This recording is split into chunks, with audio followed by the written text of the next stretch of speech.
Pokoknya itu tuh, pokoknya gue belum ada penghasilan lah itu. Masih di Bandung lah. Makanya pas gue overthinking, bingung mau kemana, kayaknya gue jadi teringat lu pernah ngobongin gue kalau mau ini ke Jakarta aja lu karir, bisa makin makan sayap lah istilahnya.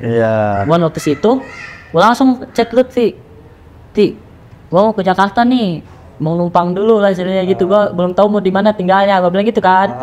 Udah lu tinggal dulu di kontrakan gue. Langsung kan awal ke Jakarta itu kan, itu bulan Oktober kalau nggak salah, gue inget banget, Oktober 2020-an, Oktober apa November gitu. Itu 2020 gue ke Jakarta, gue cuma modal nekat aja. Gue ke Jakarta modal nekat, nggak punya uang, di ATM itu cuma ada 100 sampai 200 ribuan. Terus ATM masih yang lama lah, masih belum ada BCA tuh. Punya 200 ribuan, modal motor Beat. Kecil-kecil gue terset nih, sama tas gede, bawa tas gede itu. Tas egel ya. Ya Allah. Tapi emang dia dulu, ya gue nggak tahu kehidupan dia di sana gimana ya. Gue nggak tahu kalau di Bandung itu mondok juga. Oke, dia waktu pertama kali ngeliat mal, dia nih kalau pertama kali ngeliat mal, beli banget tuh mau ya. Lu sempet gue kerjain juga dia. Ini parah banget sih. Ini parah. Gue ada kerjain di mall sama Lutfi. Itu pertama kali ke Jakarta. Itu. Dan followers gue itu udah lumayan, kayak ada 30 ribuan di 30-40 ribuan. Nah itu kan maksudnya di Jakarta kan lumayan nih naik karirnya, terus bisa kemana-mana. Ini makanya gue pernah ngomong kan waktu itu, gue tuh cita-citanya pengen masuk TV ya. Sampai masuk TV. Ya. Di sini gue mungkin kenapa gue lebih maju di Jakarta, pertama ada orang yang ngarahin, lu kan ngarahin gue kan. Ini pengalaman nih teman-teman, pengalaman aku ke Jakarta itu enggak semudah yang sekarang lu teman-teman bayangin, punya ini punya itu, enggak semudah itu. Ya tahu sih itu perjuangan saya dia. pertama kali ke Jakarta tuh HP masih Samsung, masih motor sejuta umat, motor Beat lah. Terus nggak punya uang sama sekali pas kalau pertama ke Jakarta, nggak punya uang sama sekali, masih minta orang tua semisan. Hanya lama-lama gue kan numpang nih di kontrakan si Lutfi, mikir juga nih kalau lama-lama juga malu gue nih, lama-lama udah mau sebulan nih di kontrakan Lutfi numpang. Padahal emang kontrakan itu di kontrak emang buat kumpul-kumpul gitu. Ya buat siapa baik boleh. Masalahnya yang gue bikin malu itu tas gua, baju gua, buku gua, semua itu berapa dus di situ semua.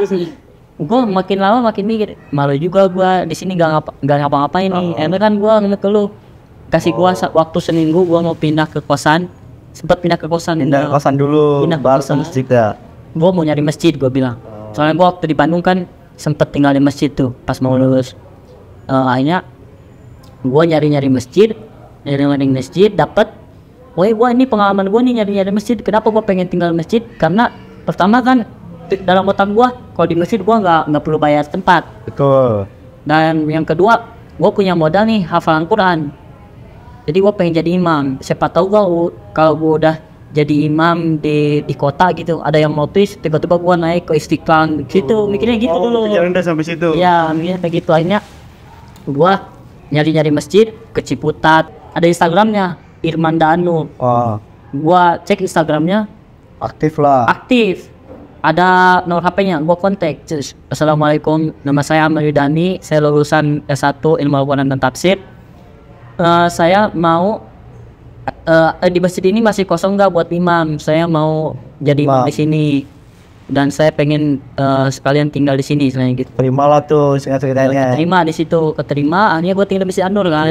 Berapa lama tuh di An-Nur ya? 2 tahun juga. 2 tahun lagi. Emang 2 tahun? Tahun lebih lah. Setahun lebih. Iya, mau masuk 2 tahun. Lumayan ya kan. Gua tinggal di Masjid An-Nur. Itu enak di situ, tempat nggak bayar, digaji. Terus banyak donatur juga. Donatur banyak. Terus ngajar juga kan, gua ngajar juga tuh apa sedikit lah ada di situ. Akhirnya berarti kehidupan lu sekarang udah alhamdulillah ada ya. Alhamdulillah. Maksudnya kalau dibedain dari pertama kali lu datang ke Jakarta sampai sekarang lu di Jakarta nih peningkatan lah, bukan penurunan. Ada peningkatan banget sih. Malah pesat peningkatannya kan. Malah pesat. Gua bisa ngasih ke orang tua juga, bisa bantuin orang tua. Enak lah gitu kan. Udah penghasilan sendiri, udah nggak minta lah. Jadi gua udah ke Masjid An-Nur tuh udah nggak minta orang tua lagi. Malah gua ngasih ke orang tua gitu. hanya bisa ngasih ke orang tua. Dan itu pun karena yang lo bilang itu, karena gue terkonsep dari masalah endorsan, dari masalah itu kan gue gak punya itu dulu. Dari itu gue sempet dapat juga kan dari lu ajarin nih main YouTube kayak gini dong, ayo main YouTube. Ada kan konten ada hasilnya kan, ada hasilnya dari itu. Dan itu gue ada tabungan. Nah alhamdulillah di situ alhamdulillah udah enak banget. Dan gue bersyukur sih bisa sampai di titik ini sampai bisa apapun yang gue mau bisa gue lakuin gitu. Walaupun ada beberapa yang belum, ada beberapa yang belum tercapai. Nah, tapi maksudnya di posisi dia sekarang itu udah ratus juga udah nyaman. Ada nggak sih hal yang benar-benar kayak orang nggak tahu lu simpen kita itu keresahan lu, maksudnya kayak dulu pikirin setiap malam yang benar-benar dulu hal yang bikin lu terpuruk lah dari semua kesenangan ini? Banyak banget sih. Apalagi kalau sekarang ya, mungkin kalau overthinking yang paling gua rasain sekarang ini masalah percintaan. Wah sih, percintaan gak tuh? sempet 3 bulan kagak jelas. Itu juga tuh. Dulu. Jadi emang udah sedih banget sih. Gua selalu gagal dalam masalah hubungan percintaan. Kenapa? Lu udah 2 kali ya? Apa saja? Tampan. Enggak tampan. Gua tuh nggak tampan tapi lucu, imut dan menggemaskan. Wah sih. Jadi yang ada kriteria ini boleh. Enggak sih, gua ya dibalik keceriaan kita, iya beberapa juga ada ini dia. Gue selalu gagal dalam masalah hubungan percintaan. Apalagi gue sempet bisa dibilang 2 kali yang cewek yang bener-bener suka sama gue ditinggalin nikah. 2 kali. Lu nya kurang berani buat ngadepin si cewek itu, apa kayak lu nya ngasih kepastian? Mungkin karena kurang berani juga sih. Itu gini, awal cerita dulu ya. Gua kan kenal cewek ini yang pertama nih, ini salah satu anak kiai besar di pondok gua yang dulu.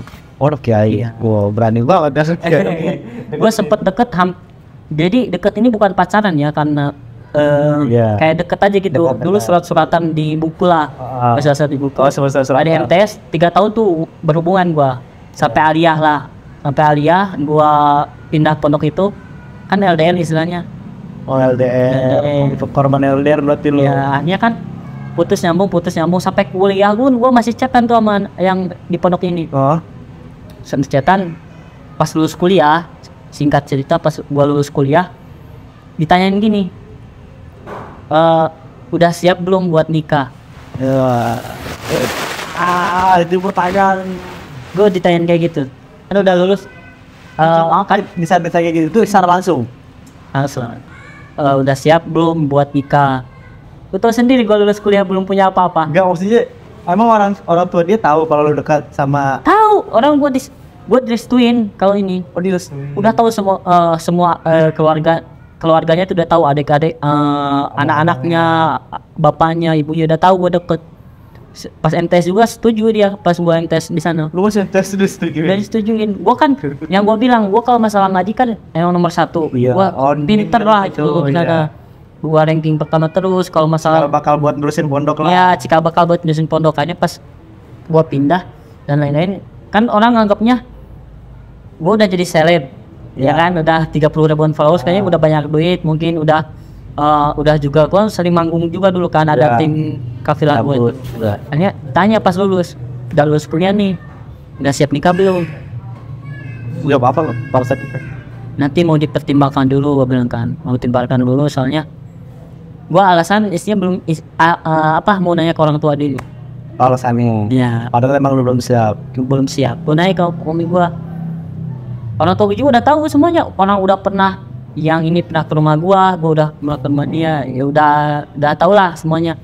Orang tua gue juga tahu, umi gue tahu kalau gue ada hubungan sama ini cewek. Banyak. Setelah beberapa pertimbangan, gue ngerasakan gue belum punya apa-apa nih. Iya. Gue nggak punya duit, coy. Cuma yang belum gue ceritain, gue dari dulu emang udah nabung emas ke orang tua gue. Udah nabung. Jadi umi gue yang selalu ngajarin pas gue kuliah, sempetin mau 1 bulan 2 bulan pokoknya nabung buat beli emas. Dulu masih harga emas 500 ribuan, gue nabung ke umi gue. Akhirnya pas lulus gue dapet kayaknya 30 apa berapa 10 apa 20-an gitu ya udah dapet bro. Akhirnya nabung emas. Pas lulus gue cuma punya modal itu doang kan. Gue baru punya modal itu doang. Iya, gue pikir-pikir ini anak kiai besar lah pakai Mars itu. Iya, nggak cukup kayak kita buat masa gitu. Lu tahu diri lah gitu ya. Gue tahu diri lah, sadar diri situ. Gue bilang belum siap. Terus habis itu Akhirnya kalau lain sama yang lain mau nggak istrinya. Ya udah gue tadi. Terus yang momen jadi gue overthinking, ditelepon gue. Iya. Assalamualaikum dan coba sama ini yang ibunya dia kan. Iya. Gue telepon. Dan mau ngomong serius saya tanya ibu. Apa nih? Ini kan si Neng udah mau nikah nih. Oh, Neng udah mau nikah. Tapi ibu pengen dari undang ibu harus datang. Tapi lu datang. Masalahnya yang didatang ini bukan cuma gua datang kondangan, suruh isi acara gambusan. Gimana gak langsung otak kita langsung overthinking banget. Gua suruh datang. Gua udah hampir 8 tahun kayaknya dekat. Ibaratnya lu ngedatengin orang sebenarnya lu ngedatengin mantan lu yang benar-benar lu seriusin, itu aja kayaknya nggak tahu kuat apa enggak ya? Iya, udah gitu suruh menghibur orang lah. Soalnya kayaknya 8 tahunan gue deket, hampir 8 tahun gitu. Teman-teman telepon kayak gitu. Kuayana ya, jangan sampai nggak datang kalau puisi Neng yang nikah nih gitu. Gue bilang apa? Insya Allah, gue cuma gitu aja, nggak bisa ngomong apa. Nangis banget. Nangis lah. Nangis demi Allah nangis ya. Nangis. Ya walaupun di satu sisi ya emang kesalahan gue karena gue nggak siap gitu. Padahal orang tua gue mau biayain, cuma kan masa gue nikah biaya dari orang tua gue, udah lulus kuliah kan malu. Gue bilang gak siap lagi. Tapi lu nyesel gak? Dibilang nyesel lah. Anaknya gede.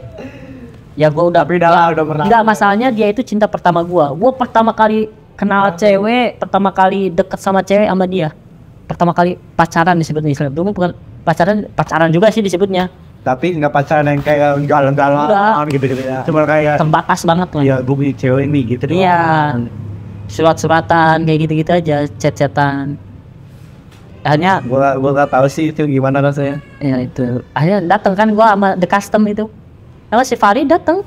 Gua, si Farid, si Yusuf ini. Waktu gua nggak datang. Gila nggak datang. Kan Spadil yang mender pokoknya. Iya. Gua datang coy. Tapi di sana nangis dulu. Pas hal itu gua kuat-kuatin, demi Allah gua kuat-kuatin di situ. Padahal gua pengen nangis. Demi Allah pengen nangis banget. Gua kuat-kuatin sampai akhirnya gua salaman pun gua kuat-kuatin. Tapi pas pulang di jalan gua nangis. Berjalan nangis. Sampai sekarang pun kalau gua masih nangis suka nangis terus. Itu yang pertama. Yang kedua juga masih awal-awal.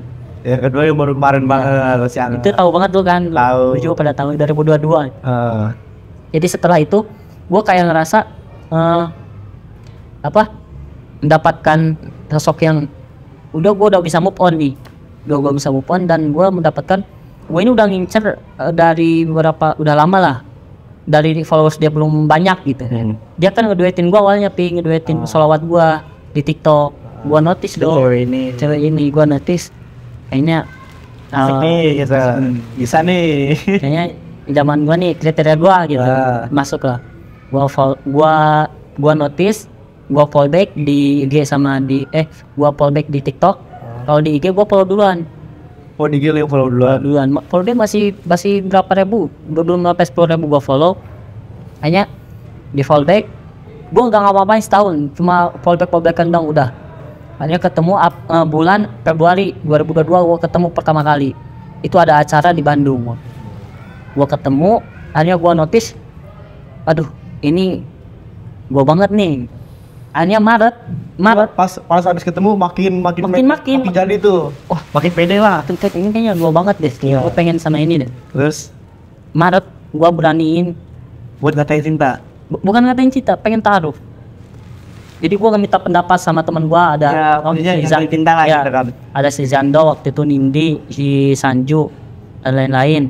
Umi gue juga udah tahu gue suka sama cewek ini. Umi gue udah kalau gue cerita apa pasti ke Umi kalau masalah cewek ya. Oh berarti lu emang yang terbuka ini sama keluarga ya? Sama keluarga. Kalau ada sama Umi doang, sama Abi mah nggak perlu berarti. Oh jadi emang mobil lu saya enjoy itu maksudnya. Mobil gua welcome itu, saya enjoy itu. Ada cerita apa lu sukain mobil lu? Sebenarnya kalau masalah percintaan ini gua kayaknya tahu semua cewek yang gua suka. Hanya boleh lah gua bilang nemuin mobil lu lah.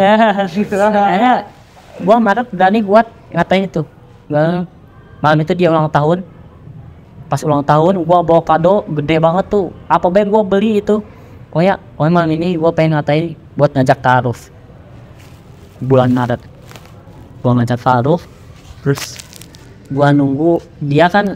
Yang sedihnya apa coba, malam itu gua ngatain buat ngukapin taruh, ternyata dia cerita kalau besok dia pulang itu mau ada cowok yang ketemu orang tuanya dan mau ngejemput dia buat ketemu orang tuanya. Dia kan lagi di Jakarta waktu itu. Wah, Dia lagi di Jakarta, dia ngungkapin besok juga ada yang mau ketemu sama orang tua. Besok banget. Akhirnya pas dia ngomong kayak gitu, besoknya gue nyaksiin cowok itu nganterin ke rumahnya kan, ngejemput dia ke situ. oh dijemput di Jakarta? Iya di Jakarta itu. Lu masih ada di situ? Gue masih ada di situ. Gue nangis coy di situ. Nangis. Si Sanji juga si Sanji, si Jando, si Dua tahu kali itu kalau gue nangis juga. Banyak orang yang saksinya. Gue nangis di situ. Karena berarti lu semelo itu soal cinta ya? semelo itu. Maksudnya Cinta. kayak ini kita nih kalau Gue mikirnya, gue kan kemarin udah pedenya gue udah punya modal. oh iya Udah punya modal. Gue tabungan udah lumayan gede. Tabungan emas hampir udah gede lah. Udah gede tabungan emas gue. Gue punya tabungan uang juga udah lumayan lah. Bisa lah buat akad doang mah gitu. Buat resepsi akad gak mewah-mewah banget. Gue mikirnya gue mau nikah udah ada yang serga, mau dilama-lamain lagi. Gue mikirnya gitu. Akhirnya singkat cerita 1 bulan dia ngasih jawaban tuh. Kalau dia ya nggak bisa buat nerima gue. Mungkin gue sempet bilang gini, gue belum punya pekerjaan. Gue bilang belum punya pekerjaan tetap. Gue nggak ada juga penghasilan tetap. Tapi gue karena istilahnya udah istihoro juga, udah niat lillahi ta'ala, pengen berjuang bareng-bareng. cuman Kandas. Tahu kan 3 bulan gue tuh agak tahu 3 bulan digalau tidak ngapa-ngapain. akhirnya di situ gue agak lumayan agak drop lah setelah kali itu. Soalnya gue kan udah move on dari yang sebelumnya. Gue dapet dia nih yang bisa nenggatin posisi kayak kok bisa dia sesederhana itu gitu orangnya tuh. Gue tuh nggak aneh-aneh pas sebenarnya dia sesederhana itu bisa buat gue jadi move on. Tapi kandas. Tapi itu sekarang Mei, itu bulan Mei dia ada masih yang lagi deketin kah atau kayak mau incer kah apa kayak wah ini sosok pengganti dia deh gitu. sekarang tuh dibilang gue belum bisa move on cuy. Belum bisa move on ya kan. Susah, nggak tahu kenapa ya. Gue tuh sampai kemarin ada yang datang ke rumahku 2 kali apa 3 kali yang datengin ke rumah. Seriusan Buat kayak diset di weekend gitu. bawa ceweknya ke rumah. Cakep tuh. Ya kalau cakep relatif ya menurut gua cakep, udah habis 30 juz istilahnya gitu. Udah terjamin lah gua lah, nggak perlu dia orang kaya lah isinya gitu dan punya apa ya Sudah dicari dan orang kaya. Enggak. dia datang ke rumah baru bulan puasa kemarin. Terus dan sebelumnya juga ada juga, sebelum bulan puasa itu ada juga. Tapi gua bilang gua belum bisa. Sebenarnya gue punya planning kalau gue tuh tahun depan nikahnya. Jadi gue udah prinsip. Soalnya gini, uang yang kemarin yang tadinya mau buat nikah itu, gue beliin mobil. Oh, jadi galau ya dia beli mobil. Kayak gitu. Berarti udah 2 orang yang nyamperin ke rumah dan emang lu belum bisa buka hati lu. Gue belum bisa buka hati. Yang kedua, gue ada planning. Sebenarnya sih kalau disebut gue belum bisa move on ya. Gue belum bisa move on karena gue udah ngalamin kedua kali yang gue gagal dalam masalah ini gitu. Jadi gue kayak gue harus ada yang gue perbaikin dari diri gue. Mungkin masih ada beberapa banyak PR. Mungkin biasanya kalau gue punya bisnis ini orang tanya sibukannya apa, bisnis, punya bisnis sendiri lah. Ini pengalihan isu. Sibuk apa? Bisnis sawi ya. Ya paling galau. Mudah banget gitu. Tapi nggak apa-apa lah. Gue dibilang belum bisa move on. Sekarang tuh belum bisa move on. akhirnya gue cari kesibukan jualan, cari kesibukan live di TikTok. Live TikTok juga kan bukan lagi bukan jualan juga lah, jualan. Akhirnya cari kesibukan. Gue mau ngejar target tahun depan gue harus nikah. Oh, oke. Dan kalaupun misalkan gue nggak ada sampai kecukupan buat ini, gue bisa jual mobil gue buat nikah nanti. Sama coba tabungan juga ya. Buat tabungan juga. Ya, gue selain mengalihkan galauan gue gitu. Berarti goals lu di tahun besok tuh nikah. Nikah, goals gue tahun depan nikah. Di tahun ini apa goals? Apa kayak Ahwi ini? Tahun ini goals gue, Ahwi ini bisa berkembang, bisa maju, punya store sendiri, punya offline store-nya, punya kantornya, udah jadi PT, udah BPOM, udah lain-lain. Dan gua sih goals tahun ini, mungkin goals tahun ini bisnis gua lancar, mau di bidang apapun ya, karena gua kan ini apa salah satunya nanti kedepannya ada beberapa bisnis yang gua mau jalani juga. Dan gua kalau gua udah serius sama satu hal, gua seriusin. Sama cewek juga kan gitu, gua kalau udah benar-benar serius gua seriusin. Jadi jangan pernah nyepelin udah nih, walaupun dia kelihatannya kayak bercanda mulu, dia udah serius. Makanya kenapa lu kenapa sih nggak punya cewek yang buat doi yang deket gitu, gua punya pacar istilahnya gitu. Kalau gua udah mau benar-benar serius, gua ngungkapin serius langsung. Oh, dulu emang gak mau nyari cewek yang buat main-main gitu. Gua sekarang gak ngungkapin apa-apa ke cewek, karena gua kalau udah gua mau serius, gua ngungkapin langsung. Lu gak mau setengah-setengah lah. Gak mau setengah-setengah. Makanya gua ada yang deket, kadang ada. Cuma gua gak nyampe pacaran yuk atau mau nggak jadi jalan dulu yuk gitu. Ya jalan dulu. Enggak, gua sekarang prinsip gua ngumpulin dulu buat akad dan lain-lain. Setelah gua rasa gua cukup, gua langsung. Berarti emang overthinkingnya Widani adalah di soal percintaan dan ya masa depan lah. Masa depan. Oke, ini karena udah semakin gelap ya kan, kita masuk ke pertanyaan cepat. Waduh, ini pertanyaan cepat adalah ada 5 pertanyaan atau 6 pertanyaan yang lo harus jawab cepat, dan ya itu entah pertanyaan atau pilihan. Lo harus jawab cepat. Sebenarnya tarik napas dulu. Ya agak ini mengerikan juga. Iya. Oke, kita mulai pertanyaan cepat.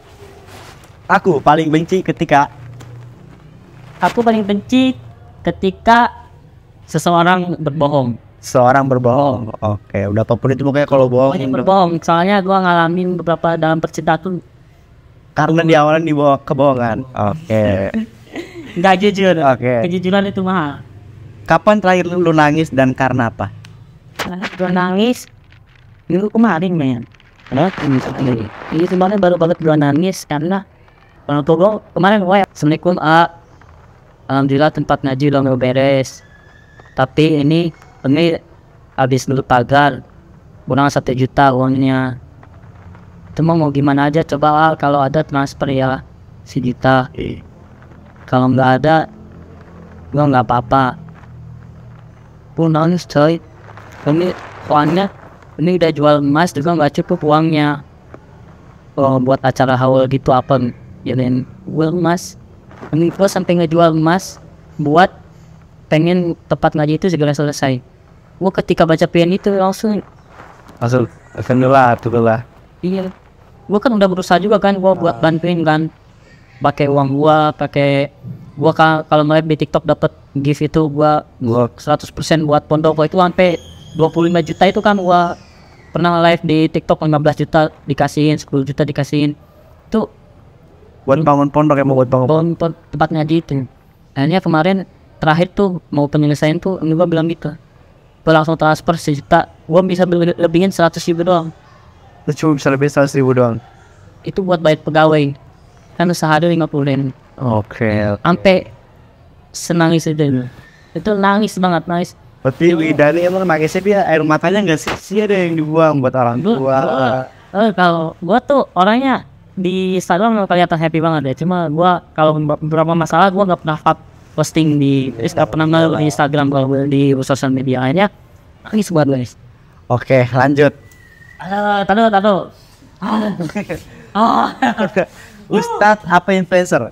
Hah? Ustadz apa influencer? Ustadz. Karena gue punya tempat ngaji itu. Nanti gue yang ngurusin saya. Pacaran apa taruh? Taruh. Cantik atau pinter? Cantik. Terakhir, Bali atau Gili? Gili. Gili paling berkesan. Gili. Iya. Kerawan berarti ya. Jangan. Terima kasih ya Finale football lagi kita. Ini kan dia banyak banget nih di sini yang lu pada nggak tahu nih. Iya. Jadi tahu nih ya. Atau kata motivasi dia terakhir nih buat siapapun itu. Aduh, Lagi nonton. suruh motivasi lagi. Gue gak bisa nyusun kata-kata, cuman gini, tidak ada kecemasan yang dapat mengubah masa depan lu mau sukses mau enggak. Kalau kita cemas selalu overthinking itu nggak bakal bisa mengubah apa-apa buat masa depan, dan tidak ada penyesalan yang dapat mengubah masa lalu lu. Masa lalu udah berlalu, lu mau kayak gimana pun, mau nyesel gimana pun, mau senang kayak gimana pun, ya bakal udah berlalu gitu. Ini Tapi ya hal yang membuat penuh bangkit ya. ya itu Ya, terima kasih Hawat Widani udah mampir di podcast. terus buat podcastnya, mudah-mudahan makin berkembang nih, ngalahin dari Corbuzier. Ini banyak banget pengalaman yang kita bisa pelajari dari Widani, dan pengalaman itu emang yang tinggal gue rasain juga. Ya, buat kalian yang udah nonton ini jangan lupa subscribe, jangan lupa juga beli Ahwi. Jangan lupa juga beli nih. Makanya harus check out nih Rustian Collection, guys. Kacamata gua. Jadi dulu editingnya itu dong. Gua kita kasih tadi kata-kata terakhir itu. Oh, kata-kata terakhir. Ini pakai Rustian Collection. Tidak ada kecemasan yang dapat mengubah masa depan, dan tidak ada penyesalan yang dapat mengubah masa lalu. Ahmad Widani. Well. 2023. Well, Baru Dakwel. well. Oke. Demikian. Assalamualaikum warahmatullahi wabarakatuh.